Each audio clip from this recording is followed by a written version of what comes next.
Well, hello there everyone. You've tuned in uxwbill. Wait a minute. I'm sure you can actually hear me.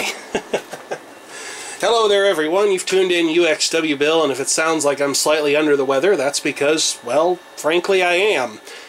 And if you've watched the New Year 2019 video, you'll know I got the worst kind of Christmas present in the world. Very close to a belated Christmas present I could have done without. The basement took on about 4 or 5 inches worth of water, and unfortunately that brings me to where I am right now, because even though the furnace seemed like it was fine, I bravely ventured down here in a set of rubber hip waders, cut all the power to the computer mess room, and then really screwed up my courage, went into the back room where the electricity comes into the house at, and unscrewed the fuse that protects the furnace so I wouldn't have to hang yet another controller board in it. After all, more than one of those in a year, less than a year, it's a little bit irritating. Now, for those of you who are coming into this and don't know all the assorted backstories of this particular sordid state of affairs, I'm going to go ahead and go into that. I'll try to keep it brief, but if that's the kind of thing that you just can't stand when I get on one of these feature-length exposés on something or another that 3 people in the world care about, please just save me the trouble. Skip ahead in the video, or you know what, even go watch something else, okay? This furnace got wet for the first time in 2004, and it really got wet back then. And it was wet for quite a long time, because we did not have any electricity in this house for, I think, 3 weeks, and we were not able to get down here for that length of time. And although I don't think there's a water line in here to actually show you where it got up to, we know for a fact that it got over the draft inducer motor, because the bearings in it were completely blown, and you can see that there's some water damage in here from when that happened. It looks a lot worse than it actually is. At the time, we had the furnace gone over professionally. A lot of people say that a furnace gets wet, it's a goner, but we had this gone over professionally by the man who put it in, who had long since retired. By that point, I believe he's since passed away. And he gave it a clean bill of health. The gas valve was up high enough that it did not get wet, and if those ever do get wet, that's instant replacement right there, if not a complete furnace write-off. And of course the in-shot burner compartment was well above the highest point where the water ever got to be. That is actually the original draft inducer motor. I don't remember the details on this, but suffice it to say that getting a replacement for this proved to be impossible. Or at least it was much less feasible than taking this thing apart, which wasn't exactly a walk in the park. It took a great deal of persuasion, by which I mean violence, to convince the impeller shaft inside that housing to come off so that we could get the motor free. But when we did, the pleasing fact had already been revealed to us that this motor is simply held together by little clips. You can see them right here. And so it is that with a suitably sized punch, I drove the bad bearings out of it and replaced them with new ones, and it's been running beautifully ever since. It might be getting a little noisy in its advancing age, and you might take issue with some of the things we did to put this furnace back on the road. But guess what, dude? You're 15 years late to the party. And after living that long without power, without hot water, without central heat, although we did have the wood stove and we certainly used it at the time, we were just ecstatic that the furnace could be brought back to life and the power was finally back on in the house. It was such an improvement over the 24/7 din of 4 or 5 trash pumps that the city brought in a vain effort to try and drain things out when the sewer system collapsed.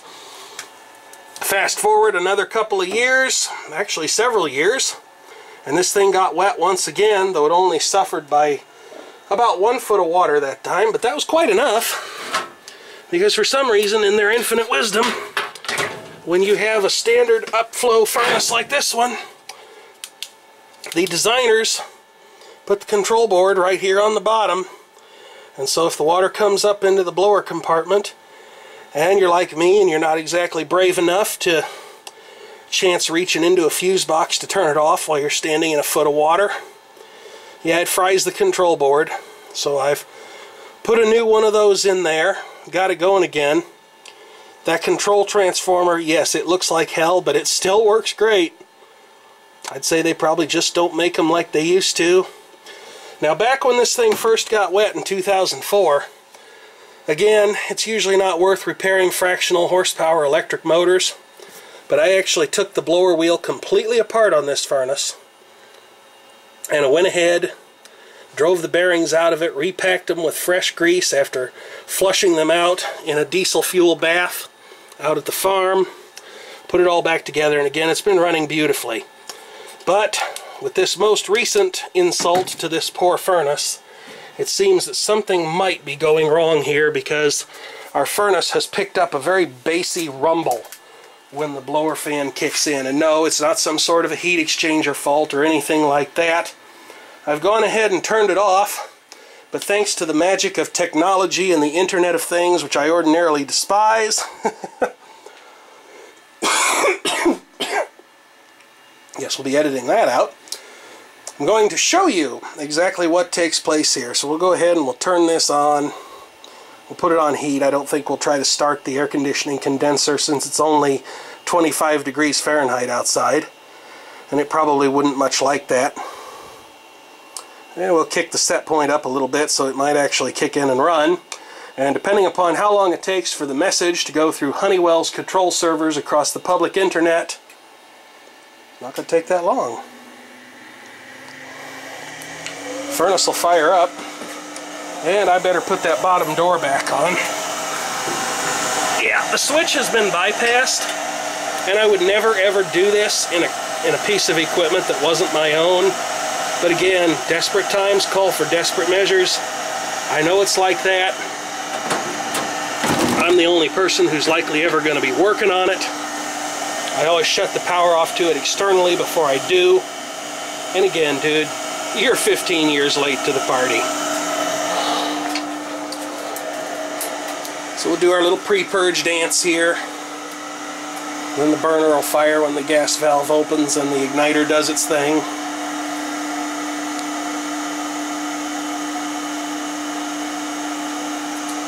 I haven't heard the gas valve open yet.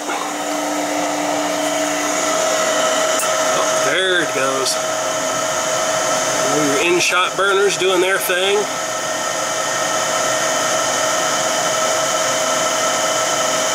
You see a little wandering of the flames in there. I think some of that's an illusion of the camera, though, because they don't look quite like that to me. Of course, if the central blower kicks on and the flames go absolutely mad, you've probably got a problem.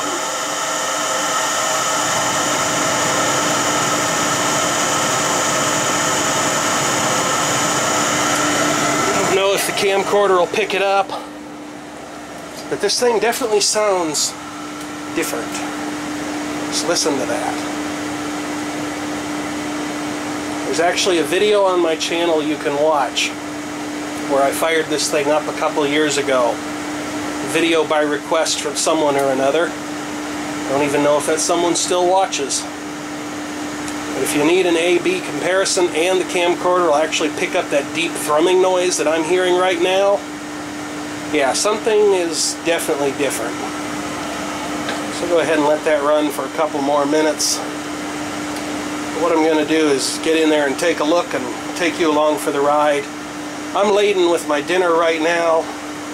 I don't really want to be dealing with this at this very moment because I'm kind of tired too, to be honest.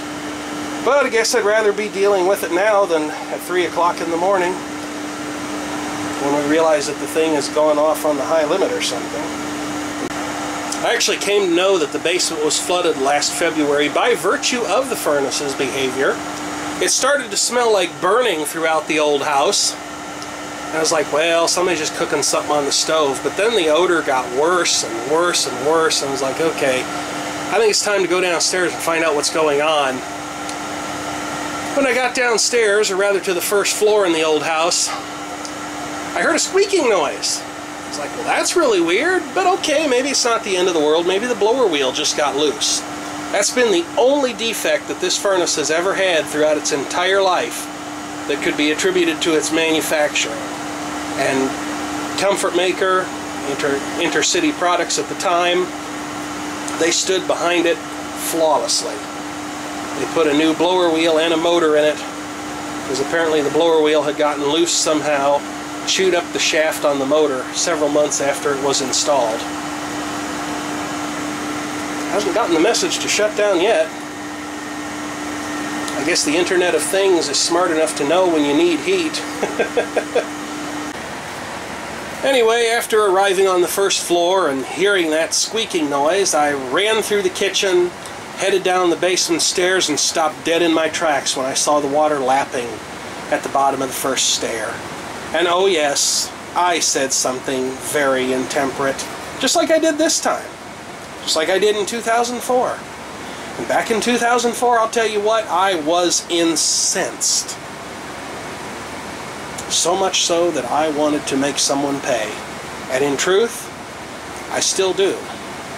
So much so that I've actually thought about trying to find a lawyer who would take on such a case, either pro bono or contingent on the basis of winning, no fee unless you win, something like that.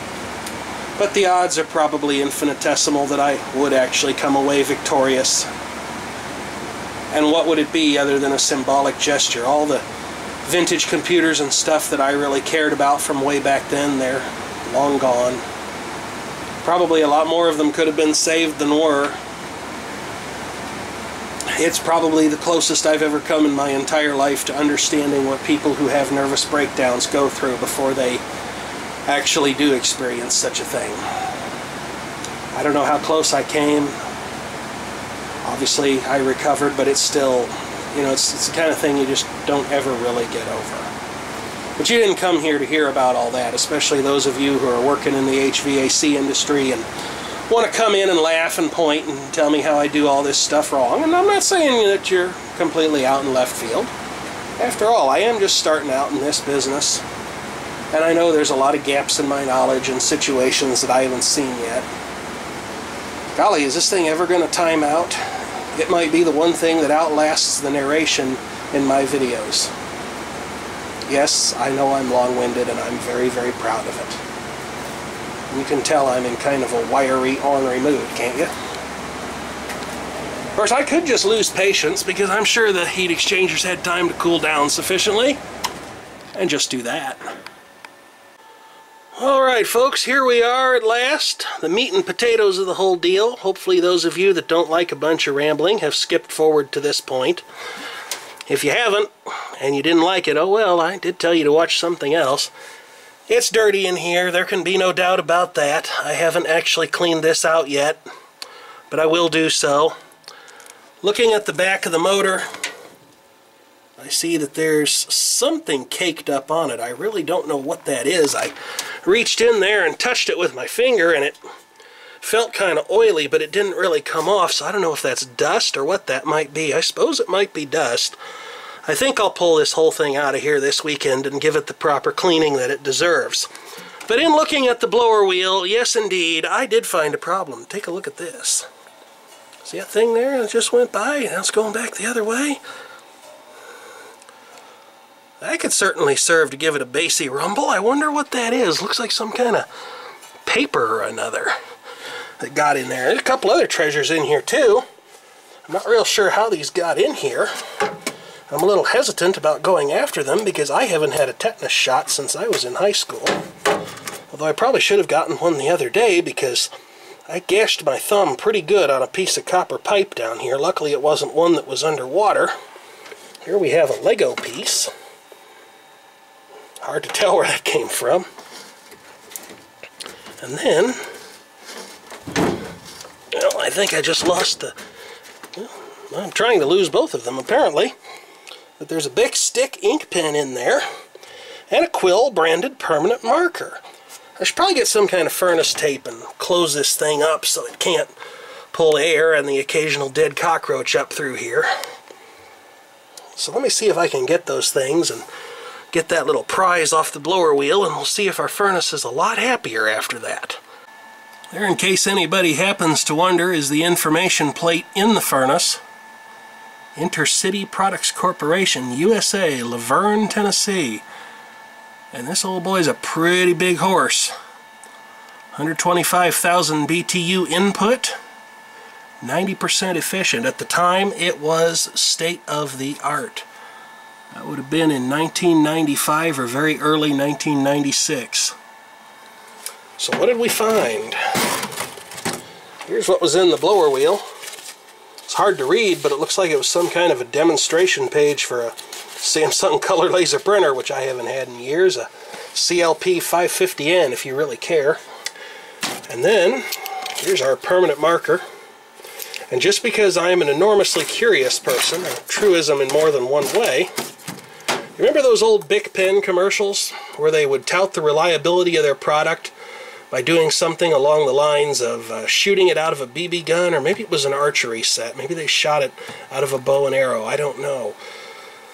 But they also tied it to an ice skate and had someone go around a skating rink at least once, and then they would demonstrate that the pen would still write. Well, here's one that's been underwater for, I don't know, several hours at least.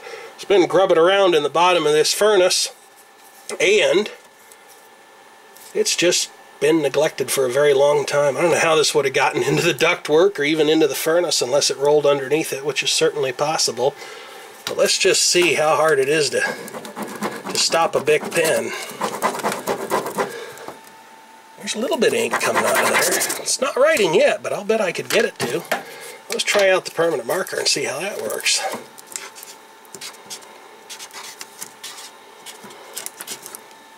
There you go. You're watching this on the uxwbill channel, and that's the only place you should be watching it. Yeah, those are definitely both going in the trash. Well, the pen might not, but the quill marker's done its time. So let's fire this thing up and see if we got it fixed after I get some of the crud out of the back of there, get the shop vac in here, and clean this up a little bit better. Well, at all. This is probably the closest I have ever come to actually setting up lighting, and sufficient lighting at that, for a video that I was making throughout my entire YouTube career. Oh, and I did get the pen to work. Let's see if it still does. You gotta hand it to old Marshall Bic. He really knew what he was doing. Smoke test! Love the way the fan motor kind of jumps there for just a moment when the relays on the control board are still in an indeterminate state, for the controlling logic puts them where they're supposed to be. Anyway, let's see if I can turn any of my little magnetic lights into missiles. We're turning the blower motor on. I could just jump out the control board, but where's the fun in that?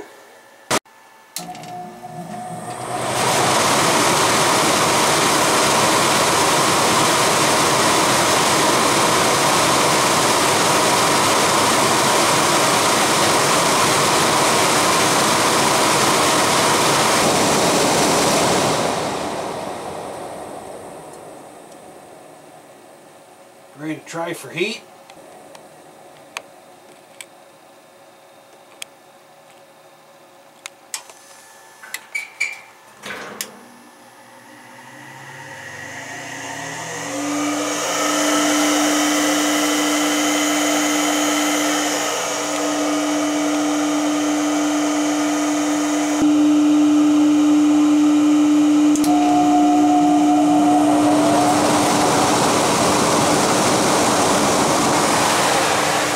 Even with that front door open on that furnace, it was still enough to cause that sheet metal on the side that the casing is made of to oil can.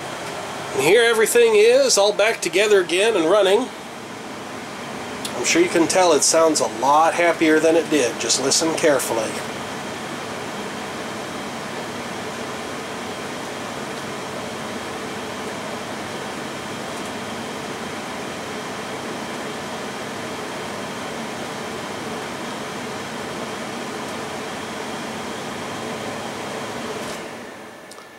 Thank you as always for watching, and certainly do feel free to leave a constructive comment if you happen to have one. And oh, by the way, yes, I know the floor still looks like a mess. I have a long way to go, but this was solid black with heavy silty mud. At least I think it was mud. I hope it was mud. I really do. But when I got it wet with the hose and the hot water spray, it got to smelling kind of organic, if you know what I mean. I'm really hoping that didn't back up into this basement. Otherwise I'll have to come in here with bleach and really scrub everything down very well. And I may just do that anyway.